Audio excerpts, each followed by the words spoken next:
Dante, kumusta ang naging hearing kanina? Jun, naging mabilis lang yung isinagawang pagdinig kanina, no? Pero bago yung itinakda ang preliminary investigation, nakita natin kanina, Jun, na dumating yung ilang mga suporta ni dating Pangulong Rodrigo Duterte at gayon din ni Representative Franz Castro. At sila ay nagsagawa nga ng City Quezon City prosecutor. Prosecutor's Office. Naisa na ni ACT Teachers Representative Franz Castro na dumalo sa preliminary investigation kanina sa kanyang reklamong grave threat si dating Pangulong Rodrigo Duterte. Pero hindi sumipot ang dating presidente. Sa halip, ayon sa legal team ni Castro, may dalawang abogado na nag-enter ng kanilang appearance para kay Duterte.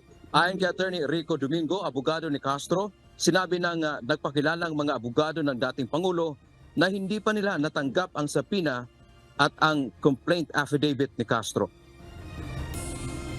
Sana nandito siya, no, para ma-face niya or makita maano niya yung kaso, no, makita niya at makapag-submit siya personally nung kanyang counter affidavit. Hindi namin sasabihin delaying tactic yon. Ang kanilang sinasabi, hindi pa raw natatanggap ang subpoena at complaint affidavit ni Congresswoman Franz Castro. Kaya ang ginawa ng fiscal, binigyan po sila ng another copy na they officially received this afternoon. Kaugnay niyan, John, ay itinakda ng piskalya ang susunod na pagdinig sa December 15, 2023. Dito inaasahan na formal nang sasagutin ng dating Pangulo sa pamamagitan ng counter affidavit ang reklamo sa kanya. Samantala, naghain kanina ng supplemental complaint affidavit si Castro.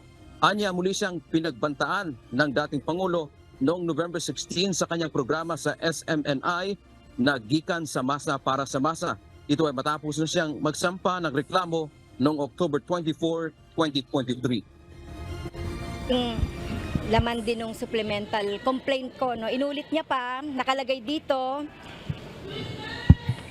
kaya ikaw, Franz, how do you solve the problem now? Kaya yung statement ko, yung komunista dapat patayin, kasali ka dapat. Well, ito na yung magpapatunay, no, na tinutukoy ako mula pa nung sa unang complaint natin. Samantala, Juno, kinuna natin ang pahayag si dating presidential spokesperson Secretary Harry Roque na tumatayo ngayong abogado din ni dating Pangulong Rodrigo Duterte at ang kanyang naging sagot sa atin doon sa katanungan bakit hindi nagpakita kanina o dumalo si dating Pangulong Rodrigo Duterte dito sa nakatakdang preliminary investigation. Ayon pa kay Roque, hindi na kailangan, June, dahil nga hindi pa naman nila talaga ngayon lang nila officially natanggap itong sapina at gayon din yung complaint affidavit ni Castro. Pero ang sinabi ni Roque ay magsusumite ng kanyang kontrasalaysay o counter affidavit si dating Pangulong Rodrigo Duterte sa takdang panahon. Yan ang ating update mula dito sa Quezon City. Balik sa iyo, June. O Dante, meron bang lalabaging batas si dating Pangulong Rodrigo Duterte kung hindi siya magpapakita doon sa korte na yon?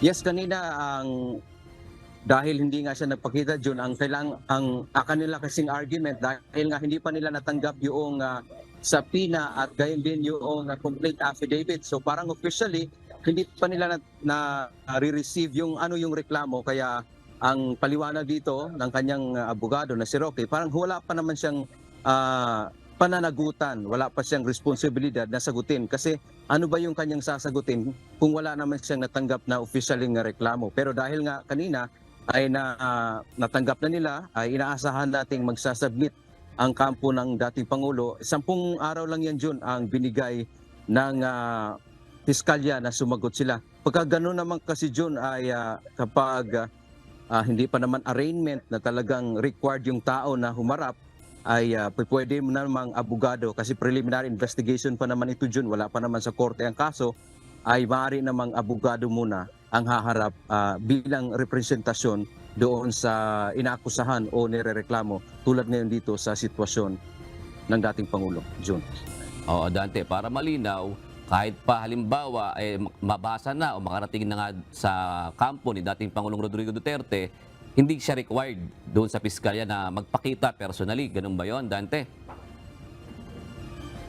June, depende na rin yan sa prosecutor kung talagang i-require siya. Pero usually ang nangyayari dyan, ang mga abogado naman ang humaharap sa kanila.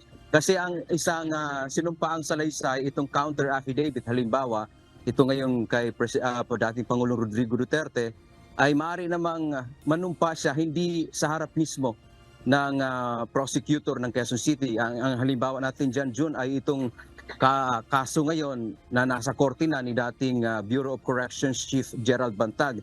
Noong nag-submit siya ng counter affidavit, June, humarap siya sa piskal ng Baguio City, which is doon nga siya nakatira, at ang kanya namang abogado ang nagdala ng kanyang sworn affidavit diyan sa Department of Justice. Pero kapag naakyat na yan, June, sa korte, itong tinatawag na nilang arraignment kung saan babasahan na ng sakdal, kailangan na talagang humarap itong nirereklamo o yung inaakusahan. Kung sa part na yan ay si dating Pangulong Rodrigo Duterte. Kung makakita ng sapat na batayan ang ating pong piskalya na kailangang iakyat ang kaso sa korte, June.